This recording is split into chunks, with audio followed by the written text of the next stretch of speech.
आपको बता दें कि पाकिस्तान ने टॉस जीतकर बैटिंग का फैसला कर लिया है। पहला T20 पाकिस्तान का टॉस जीतकर फील्डिंग का फैसला सामने आया है। पाकिस्तान ऑस्ट्रेलिया के दरमियान पहला T20 होने जा रहा है और ये ताखीर का शिकार कुछ बारिश की वजह से हुआ है। अपने नाज़रीन को अपडेट कर दें कि वहाँ पर जो वेदर है, वेदर फोरकास्ट वो यही दी गई थी कि बारिश हो सकती है, जबकि दूसरी जानिब एक बड़ी तादाद में यहाँ पर देखा जा सकता है कि पाकिस्तानी पुरजोश नज़र आ रहे हैं, अपनी टीम को सपोर्ट करते हुए मैदान में पहुँचे थे, लेकिन बारिश की वजह से, हल्की बारिश थी जिसकी वजह से पिचेस को कवर कर दिया गया था। पहला T20 है, पाकिस्तान ने इस वक्त फील्डिंग का फैसला कर लिया है। पहला T20 पाकिस्तान का टॉस जीतकर फील्डिंग का फैसला सामने आया है। कुछ ताखीर हुई है, 12:30 बजे ये टॉस होना था, लेकिन अब 3 बजे ये टॉस हुआ है और मैच का जो वक्त था, मैच जो शुरू होना था वो 1 बजे शुरू होना था, लेकिन अब यकीनी तौर पर आधे घंटे के बाद मैच शुरू होगा।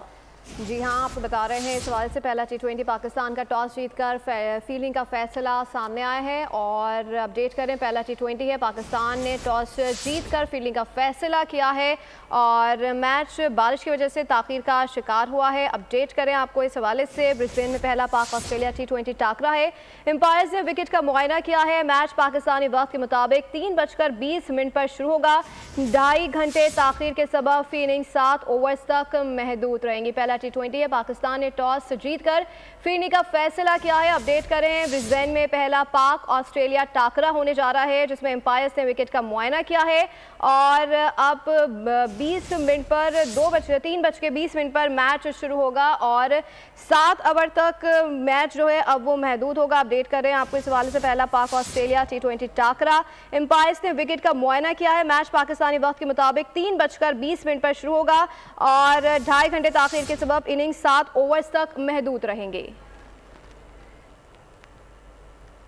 अपडेट करेंगे आपको, बुलेटिन का बाकायदा आगाज़ करेंगे। लंदन में वज़ीर दिफा ख्वाजा मोहम्मद आसिफ के साथ बदतमीज़ी पर पाकिस्तानी हाई कमीशन ने बरतानवी वज़ारत ख़ारजा से राबता कर लिया है। बरतानवी वज़ारत ख़ारजा ने वज़ीर दिफा ख्वाजा आसिफ को अपनी दरख्वास्त तहरीरी तौर पर जमा करवाने की हिदायत कर दी है, जबकि ख्वाजा आसिफ मुतासरा फ़रीक के तौर पर अपनी दरख्वास्त लंदन ट्रांसपोर्ट पुलिस को जमा करवाएंगे। अपडेट करें आपको, London transport police Khawaja Asif के साथ बदतमीज़ी करने वाले शख्स की शनाख्त CCTV कैमरों की मदद से करेगी, जिसके बाद कार्रवाई की लंदन में वज़ीर दिफा ख्वाजा मोहम्मद आसिफ के साथ बदतमीजी पर पाकिस्तानी हाई कमीशन ने बरतानवी वज़ारत ख़ारजा से राब्ता कर लिया है। बरतानवी वज़ारत ख़ारजा ने वज़ीर दिफा ख्वाजा आसिफ को अपनी दरख्वास्त तहरीरी तौर पर जमा करवाने की हिदायत कर दी है। इस हवाले से मज़ीद जान लेते हैं नुमाइंदा खुसूसी सलमान अवान से। जी सलमान, आगाह कीजिएगा, पाकिस्तानी हाई कमीशन ने बरतानवी वज़ारत ख़ारजा से राब्ता कर लिया है? जी बिल्कुल, पाकिस्तानी हाई कमीशन जो है इस मामले में मुकम्मल तौर पर मुतहरिक है और लंदन में पाकिस्तानी हाई कमीशन के ज़राए का कहना है कि हुकूमत पाकिस्तान की जानिब से लंदन हाई कमीशन को इंतहाई सख्त और वाज़ेह किस्म की हिदायत मिली थी कि इस मामले को परसू किया जाए और उसके तो जो कानूनी तमाम तर चाराजोई है वो की जाए। यही वजह है कि पाकिस्तानी हाई कमीशन ने लंदन में पहले ब्रिटिश जो फॉरेन मिनिस्ट्री है, फॉरेन ऑफिस है, उससे रब्ता किया और उसके बाद ब्रिटिश फॉरेन ऑफिस की जानिब से पाकिस्तानी हाई कमीशन से कहा गया कि इस मामले पर बाज़ाब्ता तौर पर तहरीरी दरख्वास्त जो है वो बरतानवी कानून के मुताबिक लंदन ट्रांसपोर्ट पुलिस को जमा करवाई जाए, जो कि जहां पर ये वाक़या पेश आया उसकी जिम्मेदार है, उसकी इंचार्ज है। और ज़राए का कहना है कि ख्वाजा आसिफ की जानिब से तहरीरी तौर पर दरख्वास्त जो है वो लिखी गई है, जो कि आज किसी भी वक्त लंदन हाई कमीशन के अंदर जमा करवा दी जाएगी। बरतानवी जो ट्रांसपोर्ट पुलिस है वहां पर जमा करवा दी जाएगी और उसके बाद फिर बाज़ाब्ता तौर पर मामले की तहकीकात का आगाज होगा। इसमें जो लंदन ट्रांसपोर्ट पुलिस है वो CCTV कैमरा की जो फुटेज है उससे मदद लेगी और उसके बाद जैसे ही शख्स की शनाख्त होगी तो उसके खिलाफ बाज़ाब्ता तौर पर कानूनी कार्रवाई जो है वो लंदन ट्रांसपोर्ट पुलिस की जानिब से की जाएगी। जी, नुमाइंदा खुसूसी सलमान अवान आगाह कर रहे थे, आपका शुक्रिया। जबकि बरतानिया में हमारा हाई कमीशन साबिक चीफ जस्टिस के वाक़े और पाकिस्तानी हाई कमीशन की गाड़ी पर हमले पर बरतानवी हुक्काम से भी राबते में है। तर्जुमान दफ्तर खारजा की हफ्तावार ब्रीफिंग सामने आई। ख्वाजा आसिफ के साथ बदतमीज़ी पर तर्जुमान ने यह भी कहा कि पाकिस्तानी शहरी दुनिया में कहीं पर भी हों बाइस एहतराम होते हैं। हम एजेंडे पर फैलाई गई अफवाहों का जवाब नहीं देते, न ही ऐसे अफराद के सोशल मीडिया बयानात को संजीदा लिया जाता है। मुमताज़ जहरा ने मजीद कहा कि वज़ीर आज़म ने अरब समिट में इसराइल पर फौरी हथियारों की रसद पर पाबंदी का मुतालबा कर दिया है। नायब वज़ीर आज़म ने अनरवा के खिलाफ इसराइली इक़दामात की मजम्मत कर दी। लंदन में ख्वाजा आसिफ के साथ अफसोसनाक वाक़या पेश आया। PTI पूरे मुल्क को यरगमाल बनाने की कोशिश कर रही है। तहरीक इंसाफ के एहतजाज की कॉल किस लिए है? वज़ारत इत्तलात सिंध शर्जी इनाम मेमन की प्रेस कॉन्फ्रेंस का मैशियत बेहतर होने लगती है तो PTI एहतजाज शुरू कर देती है।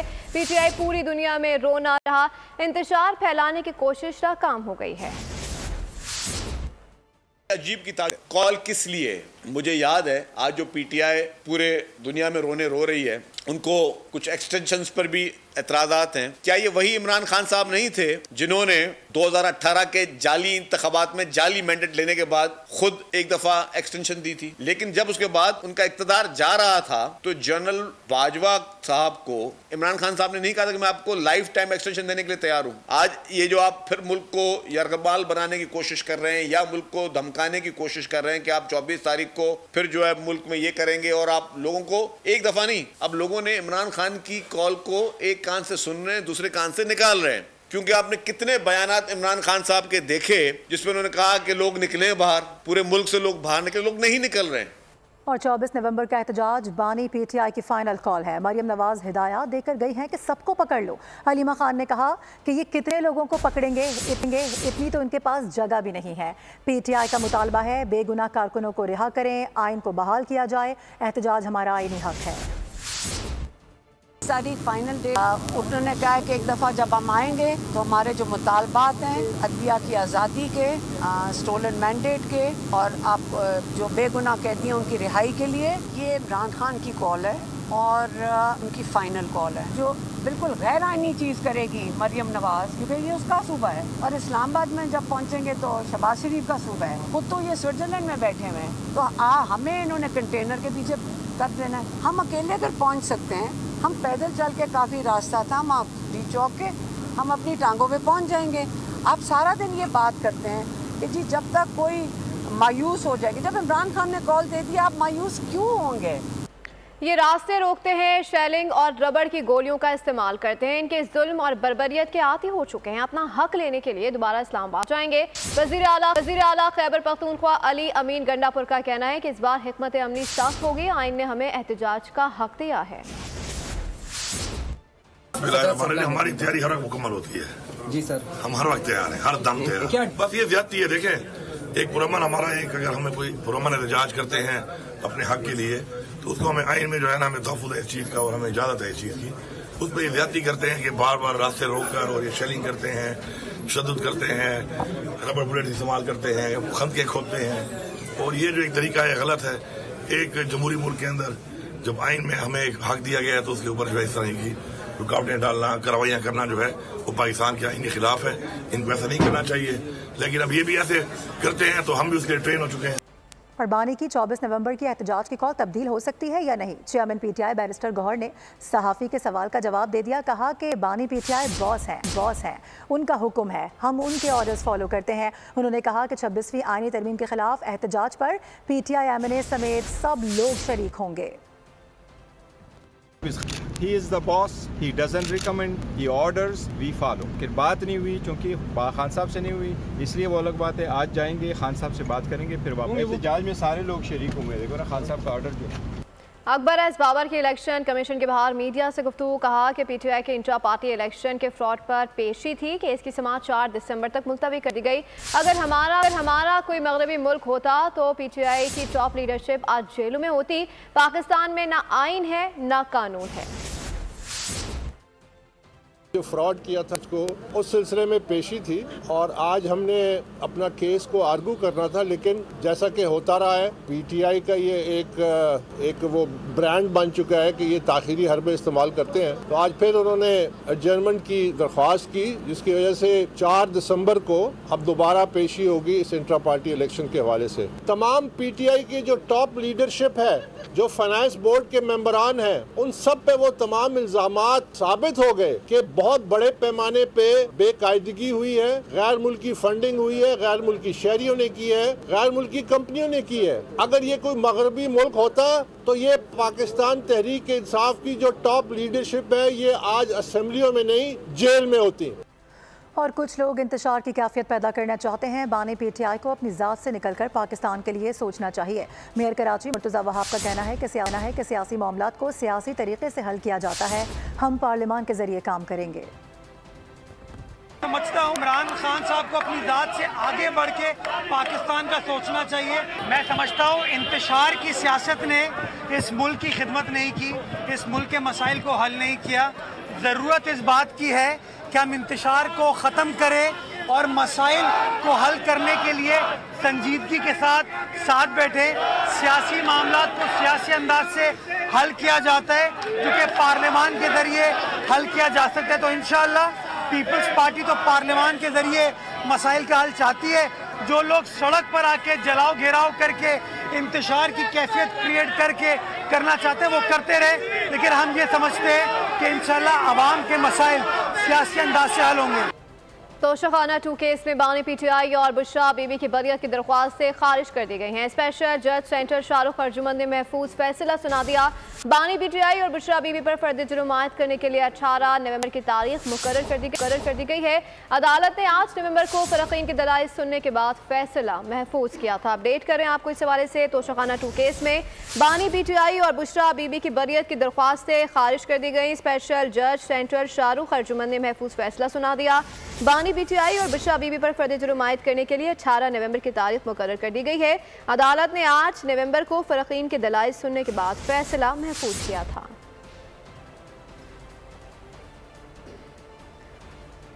दीगर खबरें शामिल करेंगे। आगे बढ़ते हुए आपको बताएं कि सुप्रीम कोर्ट आईनी बेंच ने आरिफ अलवी को सदर बनाने के खिलाफ दरख्वास्त पर दोबारा नोटिस जारी करने की हिदायत जारी कर दी है। जस्टिस जमाल मंदुखेल ने कहा है कि ऐसी दरख्वास्तें जुर्माने के साथ खारिज हों तो ही हौसला शिकनी होती है। आईनी बेंच ने दोबारा नोटिस जारी करने की हिदायत करते हुए समाअत को मुलतवी कर दिया।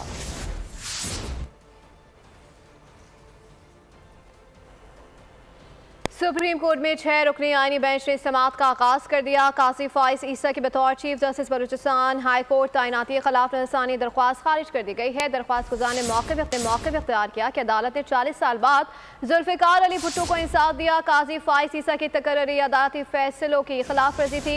जस्टिस मुसर्रत हिलाली ने कहा कि मुकदमात में ज़ातियात पर नहीं आते। काजी फाइज ईसा की जान अब छोड़ दें, ये मुकदमा कानूनी कम और सियासी ज़्यादा लग रहा है और पीछे बैठकर बुराई करने का कोई फायदा नहीं है। और सुप्रीम कोर्ट के आईनी बेंच ने 4 सूबों और वफाकी हुकूमत से आलूदगी में कमी से मुतालिक इक़दामात पर मबनी रिपोर्ट तलब कर ली है।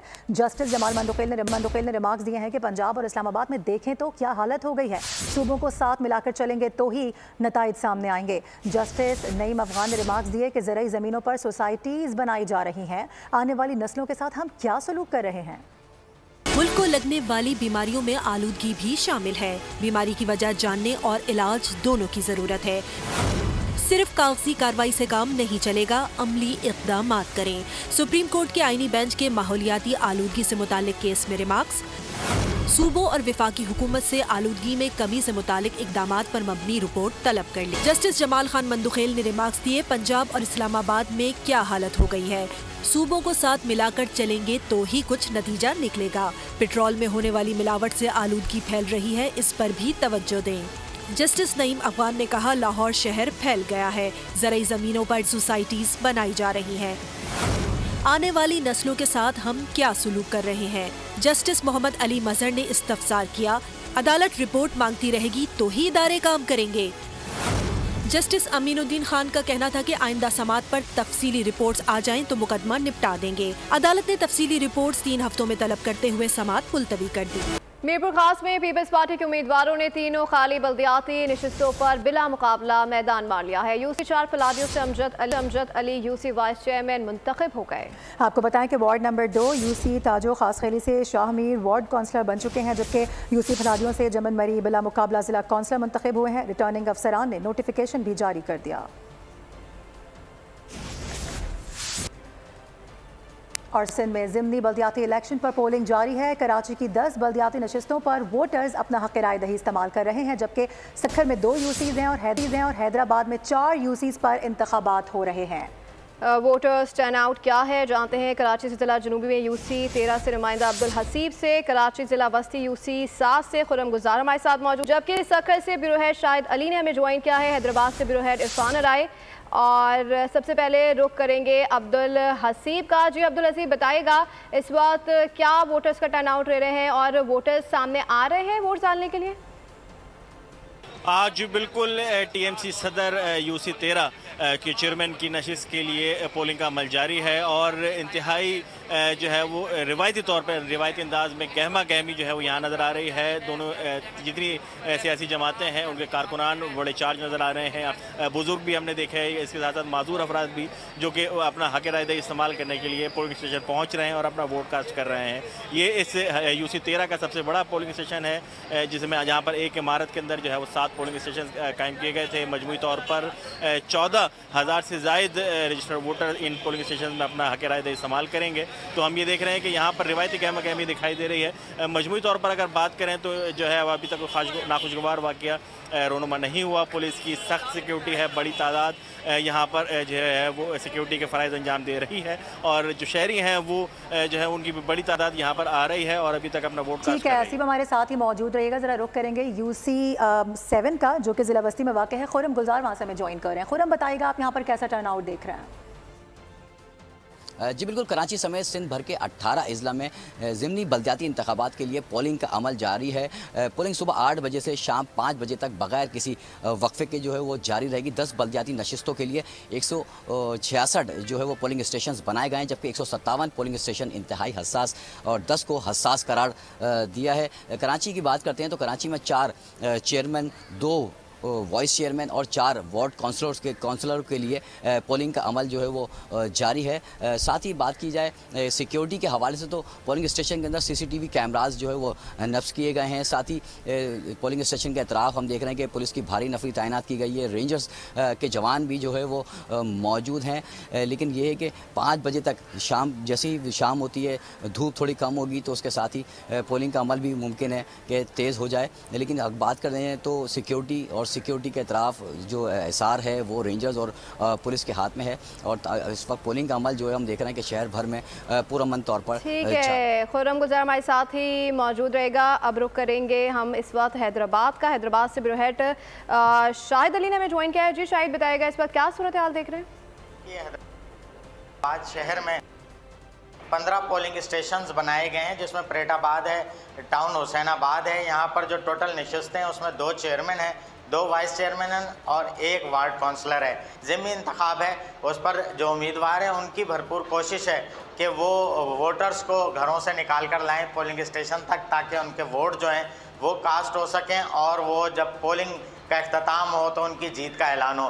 तमाम जोर दोनों जानिब से लगाया जा रहा है। इस वक्त जो GDA है, पीपल्स पार्टी है और दीगर उम्मीदवार हैं वो मैदान में है और पोलिंग का अमल 15 पोलिंग स्टेशंस पर है, पुरअमन तौर पर हो रहा है। पुलिस का खसूसी प्लान है, तकरीबन 8 पुलिस एहलकार हर पोलिंग स्टेशन पर तैनात किए गए हैं। रेंजर्स को स्टैंड बाय रखा गया है और शहर भर में इलेक्शन कमीशन की जानिब से जो इंतजाम हैं उस पर उम्मीदवार भी जो हैं वो इत्मीनान। ठीक है, इरफान आराई हैदराबाद से हमें रिपोर्ट कर रहे थे। रुक कर लेंगे सक्खर का, शाहिद अली से बात करेंगे। शाहिद अली, कैसे इंतजाम हैं यहाँ पर? क्या कितने लोग निकले हैं? टर्नआउट कैसा है? जी, सक्खर में 2 यूनियन काउंसिल पर जो है वो इस वक्त ज़िमनी बल्दियाती इंतखाब का सिलसिला जारी है। इस वक्त हम मौजूद हैं UC बैराज कॉलोनी में। यहाँ पर आप देख सकते हैं कि पोलिंग स्टेशन का अमला जो है वो मुसलसल काम में मसरूफ़ है। हालांकि वोटर्स के आने की तादाद जो है वो कुछ कम है, लेकिन बहरहाल यहाँ पर पुरअमन और बेहतरीन तरीके से जो है वो वोट डालने का अमल जारी है। पूरा अमला जो यहाँ पर मुतय्यन है वो अपनी ड्यूटी इस वक्त अंजाम दे रहा है। आप देख सकते हैं इस वक्त हम ख़वातीन के एक बूथ में मौजूद हैं। प्रिजाइडिंग अफसर हमारे साथ मौजूद हैं, उनसे पूछते हैं कि इस पोलिंग स्टेशन पर ख़वातीन के कितने रजिस्टर्ड वोट हैं। तकरीबन हमारे पास 1200 वोट रजिस्टर्ड हैं और अभी तक 200 के करीब जो हैं वो कास्ट हो चुके हैं। तो वोटर का जो आने का सिलसिला है वो ऐसे स्लो है, 1 बाय 1 आ रहे हैं। इस वक्त जो है सक्खर में पुरअमन तरीके से पोलिंग का अमल जारी है। लोग आ रहे हैं, ख़वातीन आ रही हैं, अपना वोट डाल रही हैं, लेकिन वोटिंग शरह जो है वो खासी कम नज़र आ रही है। जी ठीक है, शायद हमारे साथ ही मौजूद रहेगा। रुक करेंगे टंडोवाला यार का। उज़ैन खानज़ादा, बताइएगा इस वक्त कैसा टर्नआउट देख रहे हैं? बिल्कुल सिंध भर की तरह टंडोवाला यार में भी ज़िमनी बल्दियाती इंतखाबात आज हो रहे हैं। टंडोवाला यार के UC लांडी के वार्ड नंबर 2 में पोलिंग का जो अमल है वो सुबह 8 बजे से शुरू हो गया था, जो ताहाल बगैर किसी वक्फे के जारी है। कुल वोटर्स की अगर मैं बात करूं तो कुल वोटर्स की तादाद जो है वो 2745, जिनमें मर्द वोटर्स की तादाद 1490, जबकि ख़वातीन वोटर्स की तादाद जो है वो 1255 है। इस वक्त सिक्योरिटी की अगर मैं बात करूं तो पुलिस इंतज़ामिया की जानिब से सिक्योरिटी के फुल प्रूफ इंतजामात किए गए हैं। किसी भी नाखुशगवार वाक़े से निमटने के लिए पुलिस के चाको चौबंद दस्ते जो है वो तैनात किए गए, जबकि SSP टंडोलायार, डिप्टी कमिश्नर और इलेक्शन कमीशन ऑफिसर का भी जो है वो दौरा हमने यहाँ देखा कि वो उन्होंने भी दौरा किया और इंतजामात का जायज़ा लिया।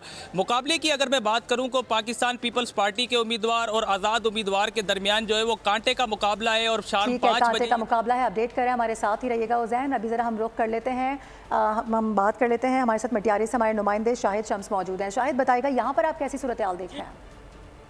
बिल्कुल, डिस्ट्रिक्ट मटियारी की बात करेंगे। मटियारी शहर में जो यहाँ पर वोटर्स की बात करेंगे, 2047 वोटर्स टोटल हैं। के इंतजाम जो इंतहाई सख्त किए गए हैं, सख्त निगरानी की जा रही है। यहाँ पर पुलिस एहलकार हैं, यहाँ पर लेडीज़ एहलकार हैं, यहाँ पर पुलिस अफसरान हैं, लेडीज़ अफसरान हैं, वो तैनात की गई हैं। जहाँ पर लेडीज़ बूथ है वहाँ पर लेडीज़ तैनात की गई है। वोटर्स की तादाद जो है बहुत कम है, जिसके बायस जो है यहाँ पर सुस्त रफ्तारी का यहाँ पर पोलिंग जारी है। जहाँ पर बात करेंगे कई जगहों पर कुछ छोटे बड़े वाक़यात पेश आए, जिसको पुलिस जो है वो मॉनिटर कर रही है। ठीक है, हमारे नुमाइंदगान हमें अपडेट कर रहे थे। टंडोलायार से हमने रिपोर्ट किया, इसके अलावा हैदराबाद से, सक्खर से, कराची, ज़िला वस्ती UC7 से भी, इसके अलावा ज़िला जनूबी UC13 से भी। बहुत शुक्रिया तमाम नुमाइंदगान का। खबरों का सिलसिला जारी है, शामिल करेंगे ब्रेक।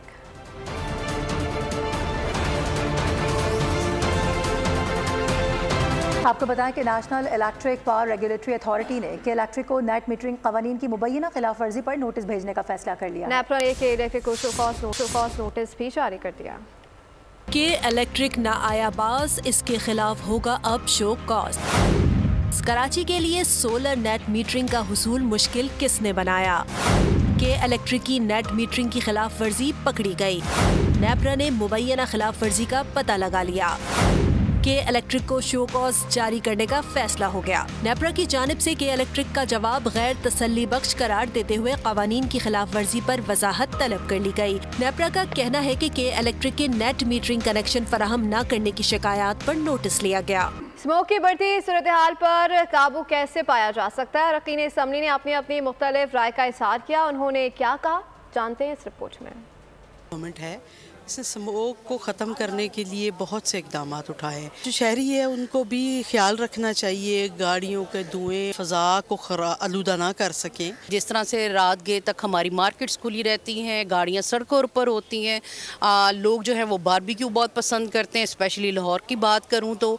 और फिर गंदगी फैलाने में हम सफ़े अव्वल रहते हैं। हर जिम्मेदारी हुकूमत की नहीं, कुछ आवाम को भी हमारा साथ देना पड़ेगा। जो प्लान सीनियर मिनिस्टर ने दिया है उसमें मिड टर्म, शॉर्ट टर्म और लॉन्ग टर्म प्लान्स हैं। हज़ारों की तादाद में ऐसी गाड़ियाँ हैं जो स्मोक की वजह बनती हैं, उनके चलान्स किए जा रहे हैं। और मेरी सजेशन होगी कि इसके ऊपर एक ऐसी लेजिस्लेशन होनी चाहिए कि जिसके ऊपर जो पहले कानून है उनको ज़्यादा सख्त किया जाए। कौमी सोच के तहत अगर आप लोग प्लांट्स लगाएंगे तो फिर जाके ये सिर्फ गवर्नमेंट के करने से नहीं होगा, इसमें लोगों को पूरा कोऑपरेट करना पड़ेगा। बहुत सारे रिक्शा जो हैं उनको गवर्नमेंट फैसिलिटेट कर रही है कि उनके मालकान को हेल्प आउट किया जाए और उनको इलेक्ट्रिक पे लाया जाए। फसलों की बाकियात जलाई जाती है, उसके लिए भी गवर्नमेंट सीडर्स वगैरह प्रोवाइड कर रही है बड़ी ह्यूज तादाद में, ताकि लोग किसान जो है उस तरफ आए और इंशाल्लाह आहिस्ता आहिस्ता हर कोई अपना हिस्सा डालेगा तो इस पर कंट्रोल हो जाएगा। अपडेट करेंगे आपको कि लाहौर में धुआं छोड़ने वाली गाड़ियों के खिलाफ क्रैकडाउन का आगाज़ कर दिया गया है। ट्रैफिक पुलिस ने 24 घंटे के दौरान रिकॉर्ड कार्रवाइयाँ करते हुए 62 लाख रुपए के जुर्माने आयद कर दिए हैं। सूबे भर में स्मोक तदारुक क्रैकडाउन में एक रोज़ के दौरान 1,69,54,000 रुपए के जुर्माने किए गए हैं। वार्निंग और आगाही मुहिम खत्म, आलूदगी फैलाने वाली गाड़ियों के लाख रुपए के जुर्माने। लाहौर हाईकोर्ट के हुक्म पर ट्रैफिक पुलिस मुतहर्रिक।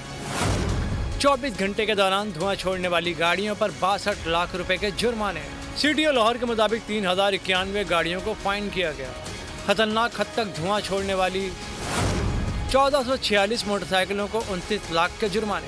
355 मोटरसाइकिलें और 167 ट्रैक्टर ट्रॉलियों को बंद किया गया।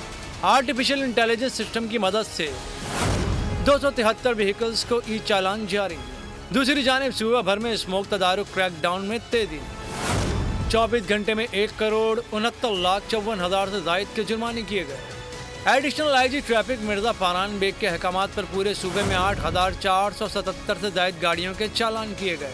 12 से ज्यादा गाड़ियों के खिलाफ FIR और 993 से ज्यादा गाड़ियों को बंद किया गया। गैर अखलाकी मवाद की भरमार, गैर कानूनी URLs बेहिसाब, फॉरेंसिक VPNs के बारे में होशरुबा इंकशाफात, उनकी बंदिश मुल्क की सलामती के लिए वक्त की अहम जरूरत बन गई। गैर अखलाकी मवाद, गैर कानूनी URLs, बेलगाम वेबसाइट्स, फॉरेंसिक के बाद गैर मुसद्दक़ा VPNs के बारे में हौलनाक हक़ाइक़ सामने आ गए। दहशतगर्द VPN के जरिए अपनी शनाख्त छुपा लेते हैं, प्रोपेगेंडा और जाली मालूमात फैलाते हैं। इस सिलसिले में मुतअद्दिद अकाउंट्स की शनाख्त कर ली गई है, जिनकी जाँच पड़ताल का अमल जारी है। PTA की जानब से बेतहाशा गैर कानूनी URLs और गैर अखलाकी मवाद फैलाने वाली वेबसाइट्स को तस्दीक के बाद ब्लॉक किया जा रहा है। गैर रजिस्टर्ड VPNs की बंदिश वक्त की अहम जरूरत बन चुकी है। और अभी खबर यह है कि इस्लामाबाद में पाकिस्तान और IMF के दरमियान मुज़ाकरात का चौथा दौर शुरू हो चुका है। इन मुज़ाकरात में माशी इस्लाहात में पेशरफ्त का जायजा लिया जा रहा है, जबकि चारों सूबों की जानिब से ज़राई आमदन पर टैक्स वसूली के लिए कानून साजी में पेशरफ्त पर भी बातचीत की जा रही है। आलमी मालियाती फंड मिशन का गैर मामूली दौरा पाकिस्तान जारी है। आज मुज़ाकरात का चौथा दौर है। इन मुज़ाकरात में माशी इस्लाहात पर तबादला ख्याल हो रहा है। टैक्स के निफाज के लिए पेशरफ्त का जायजा लिया जा रहा है। मिशन सूबाई हुकूमतों के नुमाइंदों से मिलकर जायजा ले रहा है कि आया सूबों में ज़राई आमदन पर 45% तक टैक्स के निफाज के लिए क्या इक़दाम किए गए, इस मामले में क्या पेशरफ्त हुई। ज़राई टैक्स की वसूली 1 जनवरी 2025 से शेड्यूल है। आज IMF को सूबाई बजट सरप्लस के अहदाफ पर ब्रीफिंग भी शेड्यूल है। ख़वातीन को मुआशी सरगर्मियों में शामिल करने से GDP में इजाफा मुमकिन है। गवर्नर सिंध कामरान खान टिसोरी से FPCCI के कायम मकाम सदर कुरतुलैन के वफ्द के हमरा गवर्नर हाउस से मुलाकात की। इस मौके पर गवर्नर सिंध ने कहा कि मौजूदा हुकूमत ने ख़वातीन को कारोबार की फराहमी के लिए बैंकों से आसान शराइत पर कर्जा जात फराहम करने का मनसूबा तैयार किया है। और अभी आपको ये बताएं कि वज़ीर आला सिंध सैयद मुराद अली शाह से मुत्तहिदा अरब इमारात के कौंसल जनरल बकीत अतीक़ रिमीती ने मुलाकात की है। कौंसल जनरल ने मुराद अली शाह को मुत्तहिदा अरब इमारात के कौमी दिन मनाने की दावत दी है। कौंसल जनरल ने कहा है कि मुत्तहिदा अरब इमारात अपने कौमी दिन पर सिंध की सकाफत का दिन भी मनाएगा। कराची में मुख्तलिफ मनसूबों में UAE की कंपनीज़ की सरमायाकारी भी बहुत अहम है, इस पर भी बातचीत की गई है। खेलों के मैदान से खबर शामिल करते हुए आपको बताएं, चैंपियंस ट्रॉफी के मामले पर पाक भारत डेडलॉक से ICC की परेशानी में मजीद इजाफा हो गया है। ब्रॉडकास्टिंग राइट्स खरीदने वाली भारतीय कंपनी ने ICC से फौरी तौर पर इवेंट का शेड्यूल जारी करने का मुतालबा कर दिया। इसी के साथ बुलेटिन से फिल वक्त इतना ही। मजीद खबरों अपडेट्स के लिए आप देखते रहिए बोल न्यूज़।